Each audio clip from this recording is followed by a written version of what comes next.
श्री गोवर्धन नाथ की जय हो। श्री गोकुलनाथ जी विरचित श्री हरिराय जी महाप्रभु जी प्रणीत 84 वैष्णवन की वार्ता क्रमांक 82। परमानंद दास जी को जो अधूरो हतो।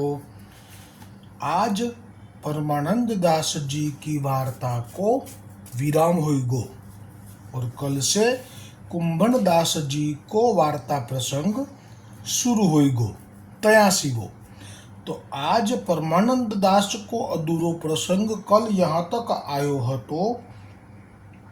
जो भाव प्रकाश में श्री हरिराय जी ने कहो हतो, जो कल जो पद गायो हतो, जशोदा रानी सोवन फूले फली तुम्हारे पुत्र भयो, कुलमंडन वासुदेव समतुली देती अशीष बिरधी जे ग्वालिनी गाम गाम ते आई, ले ले भेंट सबे मिली निकसी मंगल चार बधाई, ऐसे दशक होई जो और तो सबको सचु पावे बाढ़ो बस नंद बाबा को परमानंद जी भावे। भाव प्रकाश में श्री हरिराय जी कहू के परमानंद दास जी यह कहे ऐसे दशक हो जो और तो सब को सचु पावे। सो भगवदीयन के वचन सत्य करीवे के लिए श्री गुसाई जी के बालक सातों और श्री गुसाई जी तथा श्री आचार्य जी तथा श्री गोवर्धन नाथ जी, सो ये 10 स्वरूप प्रकट हुई के सबको सुख दिए हैं। सो सब माने सगरे देवी पुष्टि मार्गीय सब एटले के जे लीलाना जीव छे तेटला ज। सो या प्रकार सो भाव सहित परमानंद दास जी ने कीर्तन गाए। पाछे श्री नंदराय जी और गोपी ग्वाल वैष्णवन के यूथ अपने लाल जी सबको लेके दधी कादो किए। हाँ, એટલે આ પ્રસંગનું સ્મરણ કરવું જરૂરી છે। જન્માષ્ટમીની રાત્રિએ શ્રી ગુસાઈજીએ શ્રી ગોકુલમાં શ્રી નવનીત પ્રિયાજીને પાલને પધરાવીને નંદોત્સવ જન્મ ઉજવ્યો। તે સમયે જે લીલા પ્રગટ થઈ તે શ્રી ગોકુલનાથજીએ કૃપા કરી દર્શન કરાવ્યું કે નંદરાયજી અને ગોપી ગ્વાલ પ્રગટ થઈ ગયા। વૈષ્ણવોના જૂથો પ્રગટ થયા। વૈષ્ણવ એટલે ગોપીજનો પણ ખરા અને વૈષ્ણવો પણ ખરા। अपने लालजी सबको लेके એટલે શ્રી ગુસાઈજીએ આપના સાતે લાલજી, શ્રી ગિરધરજીથી શ્રી ઘનશ્યામજી, સાતે સાત લાલજી લેકે દધી કાદો કિए। જે વ્રજમાં નંદબાવાના ભવનમાં નંદોત્સવ થયો ત્યારે જે દધી કાદવ થયો હતો તેવો જ। तब परमानंद दास को चित्त आनंद में विक्षिप्त हो गयो। वह समय परमानंद दास नाचन लागे और यह पद गायो। सो वह प्रेम में परमानंद दास राग को हु क्रम भूली गए। सो रात्रि को तो समय और सारंग में गाए। रात्रि को तो समय और એટલે કે રાત્રેનો સમય હોય ત્યારે કે સારંગ ના ગવાય, પરંતુ આપે પરમાનંદ દાસજી તો એવા વિક્ષિપ્ત થઈ ગયા આ લીલા જોઈને, કારણ કે આપને બાલ લીલામાં વધારે આસક્તિ છે અને એમાં નંદાલયના જે લીલાના દર્શન એ અહીંયા થયા। નવનીત પ્રિયાજીની સન્મુખમાં નંદ બાવા પણ પ્રગટ થયા, ગોપી ગ્વાલો પણ પ્રગટ થયા। આ દ્રશ્ય આ લીલા જોઈ અને આ વિક્ષિપ્ત થઈ ગયા અને ક્રમ ભૂલી ગયા। જે કોઈ દિવસ વલ્લભની આજ્ઞામાં રહેવાવાળા અને સમયના રાગ પ્રમાણે જ રાગ ગાવાવાળા એમને આજે ક્રમ ચૂકાઈ ગયો। અને એ પદ તો આજે પણ જ્યારે પણ ઠાકોરજીનો નંદોત્સવ થાય છે અને પલનામાં ઠાકોરજીને ઝુલાવવામાં આવે છે, જ્યારે પણ પાટોત્સવ થાય છે કે કોઈ પણ પલના વખતે આ પદ ગવાય છે કે આજ નંદ રાય કે આનંદ ભયો, નાચત ગોપી કરત કોલાહલ મંગલ ચાર ઢયો, રાતી પિયરી ચોલી પહેરે નૌતર ઝુમક સારી। એટલું સુંદર પદ ને એવા દર્શન થયા છે પરમાનંદ દાસજીને કે આ પદને અંદર ઠાકોરજીનું પૂર્ણ પુરુષોત્તમપણું પણ સિદ્ધ થઈ જશે। એ છેલ્લે લઈશું ભાવ। આજ નંદરાય કે ઘર આનંદ ભયો ના આજ નંદરાય કે આનંદ ભયો નાચત ગોપી કરતી કોલાહલ મંગલ ચાર ઠયો રાતી પિયરી ચોલી પહેરે નોતન ઝુમક સારી ચૌવા ચંદન અંગ લગાએ સેંદુર માગ સવારી માખણ દૂધ દહ્યો ભરી ભાજન સકલ ગ્વાલ લે આए બાજત બેનું પખાવજ મહુવરી ગાવત ગીત સુહાય હરદ દુબ અક્ષત દધી કુમકુમ આંગન બાઢી કીચ હસત પરસ્પર પ્રેમ મુદિત મન લાગી લાગી ભુજ બીચ ચહુ વેદ ધ્વનિ કરત મહામુનિ પંચ શબ્દ ડમડોલ પરમાનંદ બળ્યો ગોકુલ में આનંદ હૃદયે કલોલ. આ પદ એ તો સૌ વૈષ્ણવોને વિદિત છે કે કાયમ માટે આ જ પદ લેવાય છે. અને પછી એ પહેલાં જે લેવાય છે પલનાનું પદ એમાં તો પ્રિય નવનીત પાલને ઝૂલે શ્રી વિઠ્ઠલનાથ ઝુલાવે, અને એ પછી નંદોત્સવ વખતે આ પદ લેવાય છે હેરી હે કરીને, અને પછી નંદોત્સવ થાય છે. હવે આનો ભાવ કેટલો સુંદર છે, કેવા દર્શન થયા છે. તો આપ અત્યારે ખરેખર પરમાનંદદાસજી સેવા તો ગોવર્ધનનાથજીના સન્મુખમાં કીર્તનની કરે છે, પરંતુ આપનો વાત્સલ્યમાં વધારે, બાલકૃષ્ણમાં વધારે આસક્તિ છે, અને આપે બધા જ પૂર્ણ પુરુષોત્તમ પણ અહીંયા સિદ્ધ થાય એવું સુંદર દર્શન કર્યું છે. જેમાં સર્વપ્રથમ આપે કહ્યું કે નાચત ગોપી કરત કોલાહલ મંગલ ચાર ઠયો, એટલે ગોપીઓ જે તાપ હતો, જે વ્રજથી નીચે ગોલોકથી પડ્યા પછી ઠાકોરજીનો ભૂતલ ઉપર જે આનંદ લેવાનો હતો લીલાનો, અને એ પ્રગટ થઈ ચૂક્યા, એટલે ગોપીઓ આવી ગઈ, એમને કંઈ કહેવું નથી પડ્યું. આ બધું વર્ણન શ્રી ગોકુલનાથજીએ કર્યું છે સર્વોત્તમજીના નામ વખતે ટીકામાં, કે જાતે જ પ્રેરણા થઈ કે અમારા પતિ આવી ગયા અને નંદાલયમાં છે. એટલે એ જે આ નાચ્યા છે એનું વર્ણન કર્યું, એ દર્શન થયા. પછી ચૌવા ચંદન અંગ લગાએ, એ સમય છે ભાદરવા માસનો, વ્રત પ્રમાણે અહીંયા શ્રાવણ માસનો, એટલે ખૂબ જ ગરમી ઉકળાટ હોય, એટલે ચૌવા ચંદન અંગ લગાવ્યા, જેથી ઠાકોરજીને શ્રમ ના પડે અને શરીરમાંથી સુગંધ આવે. અને આપે આપનું ગોપી એટલે આપ ઠાકોરજીની પત્ની છે, ઉપર ગોલોકમાં જે પણ છે તે પત્ની ભાવે છે, એટલે બધાએ સિંદૂરથી પોતાની માગ સંવારી. પોતાના ઘરની અંદર જે લૌકિક પતિ છે એમની નહીં, પણ ઠાકોરજી અમારા પતિ પ્રગટ થયા છે, એટલે બધાએ એ ભાવથી સેંદૂર માગ સંવારી છે. અને અહીંયા જે બીજો ભાવ છે, હવે એ ઠાકોરજીને જેટલી સખીઓ પ્રિય છે ગોપીઓ, એટલા જ આપને ગ્વાલો પણ પ્રિય છે. એટલે હવે ગ્વાલોના દર્શન થયા. માખણ દૂધ દહ્યો ભરી ભાજન સકલ ગ્વાલ લે આए બાજત બેનું પખાવજ મહુવરી ગાવત ગીત સુહાય. એટલે ફક્ત કંઈ ગોપીઓના જ ભગવાન છે એવું નથી, ગ્વાલ સખાઓના પણ ભગવાન છે. એટલે ગ્વાલ સખાઓ જ્યારે જાણ્યું કે અમારા ઠાકોરજી, અમારા ગોલોકના સખા એ અહીંયા પ્રગટ થયા નંદરાયને ત્યાં, એ લોકો બધા પહેલેથી પ્રગટ થઈ ગયેલા હતા. ગ્વાલ સખાઓ ગોલોકના એ લોકોએ પણ દૂધ દહીં બધું લઈ અને બધા જ આવ્યા, અને વેણું વગાડતા વગાડતા, પખાવજ વગાડતા વગાડતા, ખૂબ ગીત ગાતા ગાતા ઠાકોરજીનો આ ઉત્સવ વધાવી રહ્યા છે.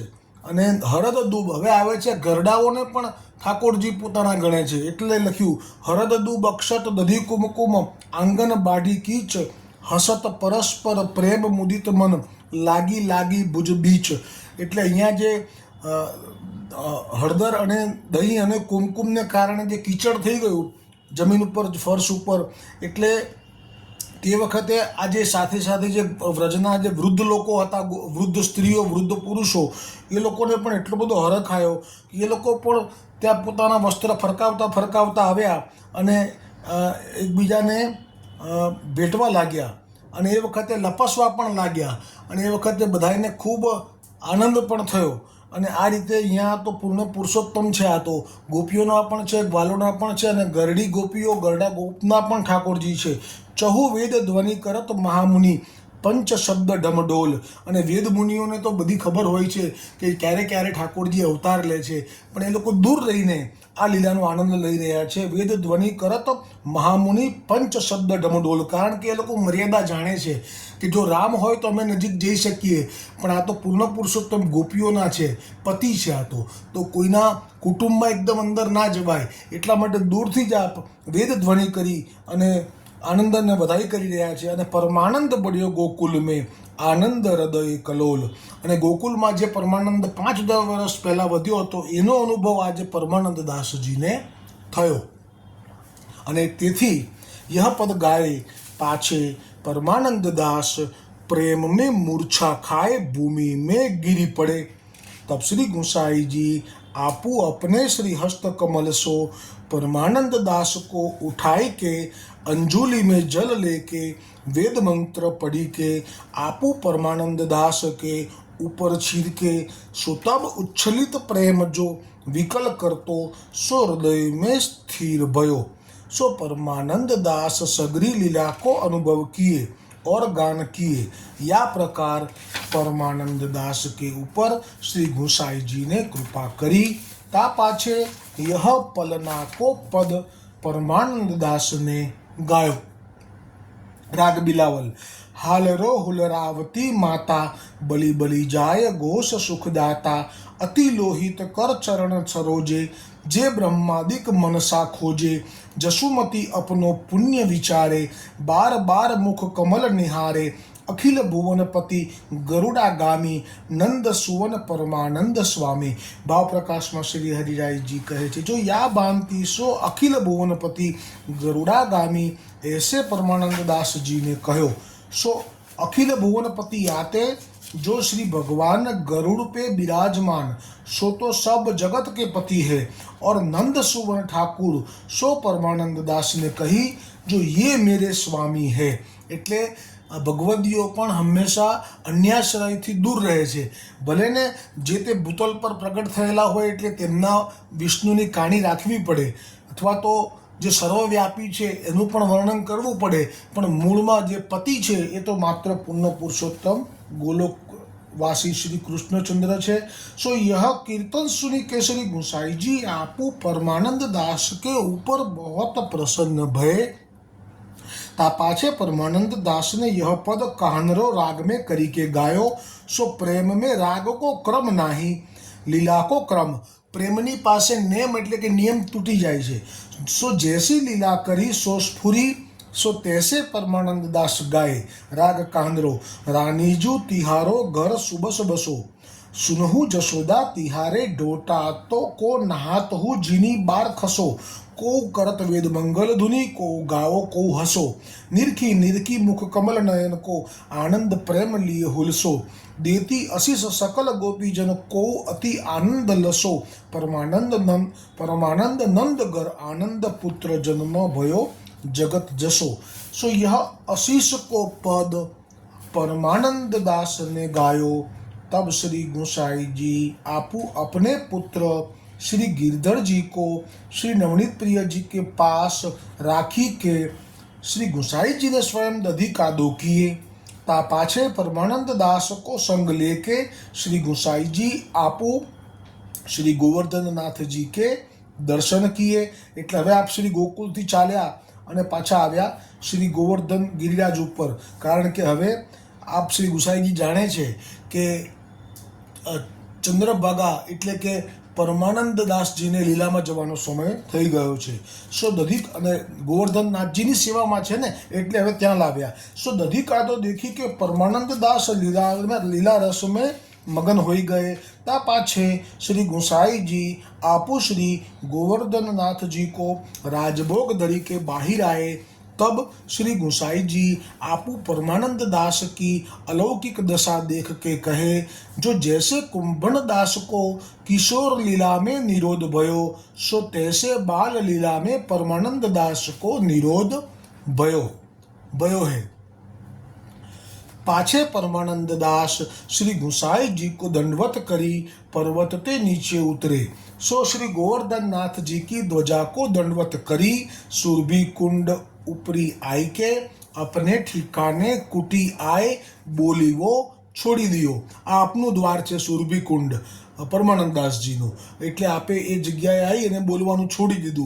એટલે કે આપ જાણી ગયા છો કે હવે આ નશ્વર શરીરનો ત્યાગ કરી અલૌકિક દેહ પ્રાપ્તિ કરી નિત્ય ગોલોકમાં હું જઈશ। सो नंद महोत्सव के रस में मगन होई के परमानंद दास अपनी देह छोड़ी वे को विचार करी के सुरभि कुंड ऊपर आई के सोए। और यहाँ श्री गोसाई जी आपू श्रीनाथ जी की राजभोग आरती करी के अनुसर करवाए। પાછે શ્રી ગુસાઈજી આપું સેવકન સો પૂછે। जो आज राजभोग आरती के समय परमानंद दास को नहीं देखे सो कहाँ गए, એટલે કે જે કીર્તન સેવામાં નિયમથી આવે એ કેમ નથી દેખાયા। તબ એક વૈષ્ણવને શ્રી ગુસાઈજી સો આય વિનંતી कीनी, जो महाराज परमानंद दास तो आजू विकल से दिखत है। विकल એટલે હવે એમને આ દેહ છોડવો છે અને નિત્ય લીલા પ્રાપ્તિ કરવી છે એટલે વિહવળ। સો और काहू सो बोलत नहीं और सुरभि कुंड पे जाय के सोए है। तब श्री गोसाई जी आपू वा वैष्णव को संग ले सुरभि कुंड ऊपर पधारी के परमानंद दास के पास आए। परमानंद दास के माथे पर श्री हस्त फेरी के श्री गोसाई जी आपू परमानंद दास सो कहे, जो परमानंद दास हम तुम्हारे मन की जानत है, जो अब तिहारो दर्शन दुर्लभ भयो। आ शब्दों गोकुलनाथजीए दर्शन कर्या एमां श्री गोसाईजीना मुखथी निकळ्या कि अब तिहारो दर्शन दुर्लभ भयो। आने એટલું જ કારણ છે કે પરમાનંદ દાસજી એ મહાપ્રભુજી વલ્ભાચાર્યજીના કૃપાપાત્ર છે, એટલે આ શબ્દો આપના શ્રી મુખથી નીકળ્યો। अब तिहारो दर्शन दुर्लभ भयो। तब परमानंद दास ने उठी के श्री गोसाई जी को साष्टांग दंडवत किए। ता समय यह पद परमानंद दास ने गायो सो पद। हवे परमानंद दासनो भाव हृदयनो प्रकट थशे श्री गोसाईजी प्रभु माटे। राग सारंग। प्रीति तो नंद नंदन सो कीजे, संपत्ति विपत्ति परे प्रतिपाले कृपा करे तो जीजे। એટલે આપ કહે છે કે એક વખત નંદનંદન શ્રી કૃષ્ણચંદ્ર પ્રભુ સાથે જો પ્રેમ થઈ જાય છે તો એ જ પ્રેમ સાચો ગણજો। પછી ભલે સંપત્તિ હોય અને કદાચ સંપત્તિ જતી રહે, વિપત્તિ પણ આવી જાય તો પણ પ્રતિપાલે કૃપા કરે તો જીજે, તો પણ એમની કૃપાથી બહાર નીકળવું નહીં, એ જેમ રાખે એમ રહેવું। પરમ ઉદાર ચતુર ચિંતામણી સેવા સુમિરન માને। અને એવા પરમ ઉદાર છે, ચતુર ચિંતામણી છે કે જે સેવાને અને સ્મરણ કરે છે, એને રહી જેટલી પણ સેવા કે સ્મરણ કરે છે એને એ મેરુ જેમ માની લે છે। ચરણ કમલ કી છાયા રાખે અંતર્ગતિ કી જાને। અને એમની ચરણ કમળની છાયામાં એ કાયમ માટે જીવને રાખે છે, છોડતા નથી અને બધી જ અંદરની વાત જાણતા જ હોય છે, એટલે ક્યારેય પણ એ જીવો કોઈને કશું કહેતા નથી, ફરિયાદ નથી કરતા, ફક્ત એમનું ચિંતન શ્રી ગુસાઈજી એટલે કે શ્રી કૃષ્ણચંદ્રમાં જ રાખે છે। વેદ પુરાણ ભાગવત ભાખે કિયો ભક્ત મન ભાયો। અને વેદ પુરાણ અને ભાગવતે પણ આ વાતને તો વારંવાર ગાઈ છે અને કહ્યું છે કે આ ઠાકોરજી એવા છે કે જેમણે ભક્તોના મનને જે ભાવે છે એ જ કર્યું છે। અને એટલા માટે જ અહીંયા છેલ્લે કહ્યું કે પરમાનંદ ઇન્દ્ર કો વૈભવ વિપ્ર સુદામા પાયો। એટલે કે પરમાનંદ દાસજીએ કહ્યું કે એટલે જ સુદામા પાસે તો કશું જ નહોતું, પણ એના મનમાં એવું થયું કે એની સુદામાની પત્ની સુશીલાના મનમાં એવું થયું કે મિત્ર થઈ અને આવી સ્થિતિ કેવી રીતે હોય। અને એ વાત ઠાકોરજીએ ઇન્દ્રનો વૈભવ સુદામાને આપી દીધો। એટલે લખ્યું અહીંયા આગળની ટૂંકમાં કે વેદ પુરાણ ભાગવત ભાખે કિયો ભક્તન મન ભાયો। અને એટલા માટે તો જે લોકોએ હરિરસનો ચટકો લાગ્યો છે, હરિરસ ચાખી લીધો છે, જેમણે પણ સેવાનો અને સ્મરણનો ચસ્કો લાગી ગયો છે, જેને પણ શ્રી ઠાકોરજીના વ્રજના પ્રભુના દર્શન થઈ ગયા છે, એ જીવના માટે તો એક જ ભાવ હોય છે કે જન્મો જન્મ ચરણોની ભક્તિ માગીએ। આ એટલા માટે આ દોડ લીધું કે અહીંયા જે કહ્યું છે એનો ભાવ છે આની અંદર। આમાં કહ્યું છે કે વેદ પુરાણ ભાગવત ભાખે કિયો ભક્તન મન ભાયો। ભક્તોની ઈચ્છા પૂરી કરે છે ને, કાયમ માટે કરતા આવ્યા છે। આ તો વેદ પુરાણમાં પણ છે, એટલે આ પદ હું લઉં છું અહીંયા। જન્મો જન્મ ચરણોની ભક્તિ માગીએ। વાલા તું તો દિલડાનો દાતાર જો, કર્મના યોગે જે કોઈ યોની સાંપડે। વૈષ્ણવ રાખે ત્યાં પણ ચરણે પ્યાર જો। કેમ કલ્પવૃક્ષ સમ મીઠી તારી છાયડી, જેવું માગે તેવું તું દેનાર જો. અને આ સો यह पद परमानंद दास ने श्री गुसाई जी को सुनायो. અને ભાવ પ્રકાશમાં શ્રી હરિરાયજી વર્ણન કરશે. હજી થોડુંક વર્ણન છે બાકી રહેશે આવતીકાલે. શ્રી વલ્લભાધીશ કી જય હો, શ્રી ગોવર્ધનનાથ કી જય હો.